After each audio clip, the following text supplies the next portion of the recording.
FA কাপের তৃতীয় রাউন্ডের লড়াইয়ে আজ সহজ জয় তুলে নিয়েছে লেস্টার সিটি। চেলটেনহাম টাউনের ঘরের মাঠ ইভি চার্জার পয়েন্ট স্টেডিয়ামে স্বাগতিকদের 2-0 গোলে হারিয়ে টুর্নামেন্টের পরবর্তী রাউন্ড নিশ্চিত করেছে ফক্সরা।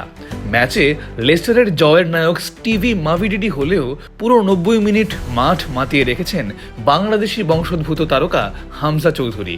ম্যাচের শুরু থেকেই দাপট দেখায় লেস্টার সিটি। 23 মিনিটে প্যাটসন ডাকার গোলে এগিয়ে যায় তারা, যেখানে ম্যাভিডিডির দুর্দান্ত অ্যাসিস্ট ছিল চোখে পড়ার মতো। প্রথমার্ধ শেষ হওয়ার ঠিক আগ মুহূর্তে ম্যাভিডিডি নিজেই ব্যবধান দ্বিগুণ করেন, তবে মাঝ মাঠ থেকে রক্ষণভাগ সামলানোর গুরুদায়িত্ব ছিল হামজা চৌধুরীর কাঁধে। পরিসংখ্যান বলছে আজকের ম্যাচে হামজা চৌধুরী ছিলেন লেস্টারের মাঝ মাঠের প্রাণ ভোমরা। 90 মিনিটের খেলায় তিনি 77টি পাস দিয়েছেন, যার মধ্যে সফল পাসের হার 88%। বিশেষ করে প্রতিপক্ষের রক্ষণে 18টি সফল পাস দিয়ে তিনি আক্রমণের গতি বজায় রেখেছেন। রক্ষণেও ছিলেন দেয়াল হয়ে বেশ কিছু গুরুত্বপূর্ণ ট্যাকল ও ইন্টারসেপশন করে চেলটেনহামের আক্রমণ নস্যাৎ করে দেন তিনি।